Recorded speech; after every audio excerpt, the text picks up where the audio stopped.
according to the manual, it was incumbent on the driver to control the temperature of the engine with the lever on the dash to control the slats over the radiator.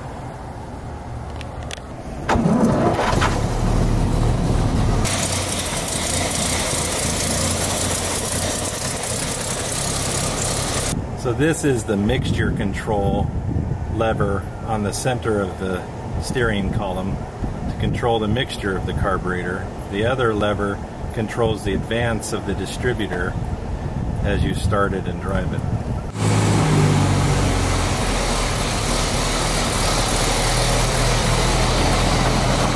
This is the dynamo that charges the battery and creates the electricity for the engine.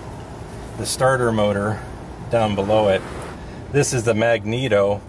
This is a backup system. In case the battery goes flat, you can change the wire connections on the distributor to hook up the magneto and then engage it here. Now it engages the magneto to run off of that, so you don't need a battery. It'll always get you home.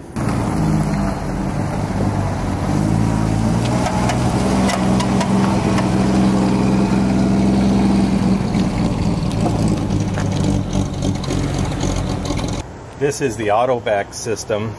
The vacuum of the engine draws gasoline from the gas tank into this tank, and then from here uses gravity to siphon down to the carburetor.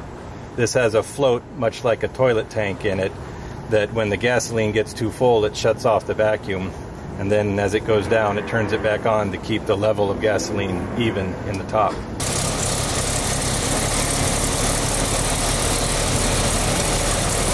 This is the Beezer oil system tank. This has oil in there, and there's a separate pedal on the floor. Before you drive the vehicle, you pump the pedal once or twice, and it pressurizes oil through a capillary system to all major suspension systems and steering systems, anything that wears, so that it keeps it lubricated.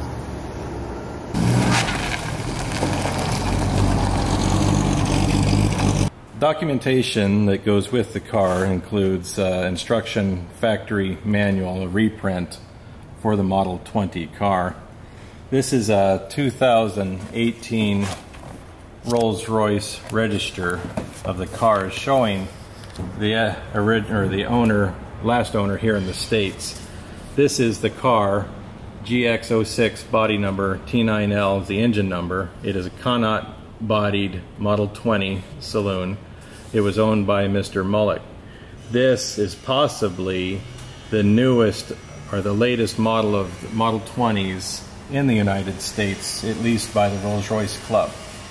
The other Connaught bodied Model 20s only include one other owned by Mr. Lim owned by Mr. Nielsen in Ontario, 1926 model. So possibly only two Connaught bodied Model 20s in the States, according to the club. Mr. Mullock's information that he kept on the car, everything from his original purchase price and how much money he put into it over the years, at least up to 1983 as he owned it. He was an engineer for Bechtel and kept meticulous records, drawings of everything that he needed, right down to the tool he had manufactured to remove the wheels. He has every canceled check that he'd put into this thing, correspondence that he kept going back to the original dealership that sold this car.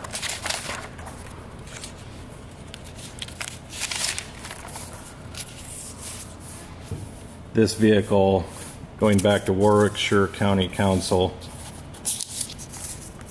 on who owned this car, initially sold in 1930 to a Mr. Anton, whose address was given in Aberdeen. Meticulous records going all the way back, even including the story of Mr. Mullock acquiring the car in 1981 and trying to bring it back to life and everything that he had done to do that. Lots of records, meticulous write-ups.